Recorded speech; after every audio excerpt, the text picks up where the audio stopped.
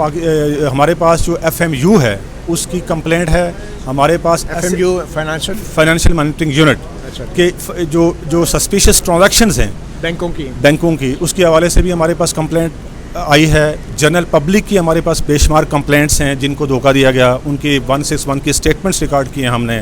اسی طریقے سے security and exchange commission of Pakistan کا باقاعدہ اس کے خلاف ریفرنس بھی ہے, اور اس ملزم کے خلاف سیکورٹی آف ایکسچینج کمیشن نے پینلٹیز بھی عائد کی ہیں. کتنی پینلٹیز ہیں؟ پینلٹیز ڈفرینٹ نیچر کی ہیں, مطلب چونکہ بہت ساری کمپنی 4 ارب روپے کا ذکر ہے شاید پینلٹی میں میرا خیال کچھ کروڑوں کی اماؤنٹ ہے, چونکہ وہ تو جو اس نے وائلیشن کی ہے ریگولیشنز کی وہ 4 ارب روپے بنتے ہیں. لیکن میں آپ کو یہ بتاؤں کہ SCCP کے پاس یہ اختیار نہیں ہے کہ وہ جو جنرل پبلک کے ساتھ جو فراڈ ہوا ہے ان کے جو اماؤنٹس ہیں وہ کلیکٹ کر سکیں. اس کی پراپرٹی جو اس نے لوگوں کا پیسہ لے کے اپنے نام پہ جو پراپرٹیز بنائی ہیں, ایک سیکنڈ سنو, جو SCCP کے پاس یہ اختیار بھی نہیں ہے کہ وہ لوگوں کا پیسہ جو عوام الناس کا پیسہ ہے وہ کلیکٹ کر سکے. ایک بات, اس کے جو اپنے ذاتی نام پہ جو اس نے پراپرٹیز بنائی ہیں لوگوں کے پیسے سے جو کلیکٹ ڈپازٹس لے کے, اس کا بھی اختیار نہیں ہے کہ وہ اس کو فریز کر سکے یا اسے کلیکٹ کر سکے. وہ ایک ریگولیٹری باڈی ہے, اسی لیے SCCP نے ہمیں یہ ریفرنس بھیجا ہے کہ آپ کانگنیس لیں. اور دوسری بات, یہ سب سے امپورٹنٹ بات یہ میں آپ کو بتاؤں کہ B4U گروپ ہے جو بیسکلی اس نے لوگوں کی انڈیوسمنٹ کے لیے یوٹیلائز کیا, وہ تو رجسٹرڈ ہی نہیں ہے, وہ تو ایک ان رجسٹرڈ اینٹی ہے, اور اس کو یہ پورٹرے کیا کہ یہ ایک رجسٹرڈ اینٹی ہے, اور لوگوں کو دھوکہ دے سے جو ہے ان سے یہ تقریباً اربوں روپے کی اماؤنٹ. یہ نیب کی تاریخ کا چیٹنگ پبلک اینڈ لارج کا سب سے بڑا کیس ہے. اس سے پہلے ایک مفتی احسان کا کیس تھا اس میں 8 ارب کی اماؤنٹ تھی, تقریباً کوئی 10,000 سے زیادہ افیکٹیز تھے. اس میں تو 400,000 سے زیادہ افیکٹیز ہیں, اور بہت بڑی اماؤنٹ ہے. اور ایون جب آپ میں آپ کو بتاؤں کہ جب یہ بیل میں اسلام آباد ہائی کورٹ میں گئے ہیں تو اس سے پہلے ہم نے وارنٹ ایشو کیے تھے, انہوں نے کال اپ نوٹس امپیون کیے تھے, وہاں پہ باقاعدہ فل فلیج ہیئرنگ ہوئی ہے, کویشمنٹ بھی فائل ہوئی ہے, اور وہاں پہ ہیئرنگ کے بعد کورٹ نے یہ کہا جی کہ wait for the order. Order reserve نہیں ہوا تھا, آرڈر ریزرو نہیں ہوتا, کورٹ نے کہا ویٹ فار دی آرڈر, لیکن he did not wait for the order, he actually run away. اور 26 کو یہ آرڈر ہوا تھا اسلام آباد ہائی کورٹ کا بیل ڈسمسر کا, وہ ان کے جو ہے وکلاء صاحبان کو سنا گیا.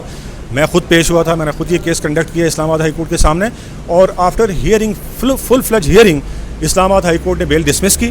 اور کہا جی کہ آپ both the parties were directed to wait for the order, but it did not wait, he run away. اور ہم نے جناب ہماری جو انویسٹیگیٹنگ ایجنسیز ہیں 3-4 دن تک وہ جو ہے وہ کوشش کرتے ہیں کہ ایک ملزم جس کی اسلام آباد ہائی کورٹ نے بھی ضمانت جو ہے وہ مسترد کی ہے آن میرٹ, اور ہمارے پاس اس کا وارنٹ آف اریسٹ بھی ہے, اور وہ اوائڈ کر رہا ہے, کنسیل کر رہا ہے, کبھی کہاں چھپ رہا ہے, کبھی وہ ہم کورٹ کو بتائیں گے کہ کیسے وہ وہاں سے گیا, کہاں پہ رہا, کس نے اس کو ہاربور کیا. یہ بھی ایک فیکٹ ہے جو انشاءاللہ ہم سپریم کورٹ. یہ آج کیا واقعہ ہوا کورٹ کے اندر سے, کیسے آپ لوگ اریسٹ کر سکتے ہیں ایک ملزم سپریم کورٹ میں آیا ہے داد رسی کے لیے, تو کیا یہ غلطی نہیں تھی, اور واقعہ کیا ہوا, کیسے گرفتاری عمل میں لائی گئی؟ بیسکلی تو یہ تھا کہ 26/8 کے بعد سے جو ہے وہ ہماری جو انویسٹیگیٹنگ آفیسرز ہیں along with the other officials of the NAB, وہ وارنٹ آف اریسٹ جو اس کے خلاف ایشو ہوتے, اور اسلام آباد آنریبل اسلام آباد ہائی کورٹ اسلام آباد سے جب یہ بیل ڈسمس ہو گئی تھی آن میرٹ, تو اس کے بعد اس کے پیچھے تھے since he has concealed himself. تو اس کے بعد یہ آج جو ہے وہ یہاں جو سپریم کورٹ کی honourable supreme court of Pakistan کی جو پارکنگ ایریا سے انہوں نے گاڑی سے اس کو اریسٹ کیا اور وارنٹ آف اریسٹ ایگزیکیوٹ کیے ہیں. تو اس پہ ہم نے سپریم کورٹ سے معذرت بھی کی ہے کہ مطلب ہمارا یہ انٹینشن نہیں تھا کہ سپریم کورٹ کی سینکٹیٹی کو خدا نخواستہ ہم مطلب متاثر کرنا چاہتے ہیں یا کوئی اس طرح, لیکن ایکیوز چونکہ ہمیں ریکوائرڈ تھا اور اس کی بیل ڈسمس بھی ہو گئی تھی, ہمارے پاس کوئی انٹیمیشن بھی نہیں تھی کہ اس نے کوئی یہاں سے بیل لی ہوئی, ابھی تک بیل اس کی نہیں ہوئی تھی, تو ہم نے وارنٹ آف اریسٹ کو یہاں سے. آج حکم کیا دیا ہے عدالت نے؟ قائم مقام سپریم کورٹ نے اس کو جو ہے وہ پرسوں کے لیے رکھا ہے. سپریم کورٹ نے DG نیب راولپنڈی اور director general HR NAB head quarter کو بھی طلب کیا ہے, اور سپریم کورٹ نے انٹرم بیل دی ہے ایکیوزڈ کو, اور میرٹ پہ بھی جو ہے وہ کورٹ پرسوں اس کیس کی ہیئرنگ کرے گی. اور اس کے ساتھ ہی ساتھ جو باقی یہاں سے پریمیسز کا جو ایشو بنا ہے اس پہ ہم نے انکنڈیشنل اپالوجی کی ہے honourable supreme court of Pakistan سے, اور سپریم کورٹ نے کہا جی کہ اس میٹر کو ہم پرسوں ٹیک اپ کریں گے. یہ جو بیل دی گئی ہے 2 دن کے لیے عارضی بیل ہے, یہ عارضی بیل ہے جی. اس کا جو اگلی تاریخ تک, اگلی پرسوں تک ہے. پرسوں کو دوبارہ سے میرٹ پہ اس کی ہیئرنگ ہونی ہے, اس کے بعد آنریبل سپریم کورٹ اپنے پاکستان نے فیصلہ کرنا ہے اس کا کیس کا کیا کرنا ہے. بہت شکریہ سردار Muzaffar Abbasi, deputy prosecutor general NAB Rawalpindi, ہمیں بتا رہے تھے. آپ نے سنا نیب کا موقف بھی سامنے آ گیا ہے. کچھ دیر پہلے ہی سپریم کورٹ نے اب 2 دن کی مزید تاریخ دی ہے اور 2 دن کے لیے عبوری ضمانت دی ہے ملزم سیف الرحمان کو, جو چیف ایگزیکٹو ہیں B4U کمپنی کے. آپ نے پہلی مرتبہ سنا نیب کی طرف سے تفصیلی یہ بتایا گیا عوام کو کہ ایگزیکٹلی الزامات کی نوعیت کیا ہے اور اس ملزم کے اوپر وہ سنگین الزامات کیا ہیں. مطیع اللہ جان, MJ TV سے اتنے, اجازت دیجیے, اللہ حافظ.